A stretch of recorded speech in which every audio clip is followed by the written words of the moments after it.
Guys, nagagawa ko yung kahit medyo hindi maganda daw ang timpla na karamdaman.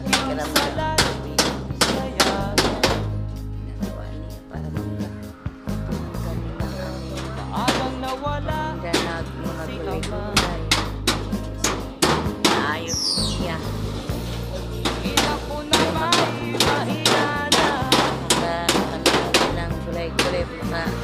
Patong kami ng mga gulay-gulay. Wala nga pa.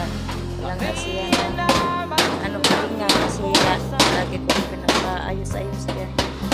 Sabi, ano daw, masama ang timpla ng ano katawan niya. Pero magawa lang siya. Yan, ayaw yan maghiga-higa. Ayan yan yung maghiga-higa kasi para daw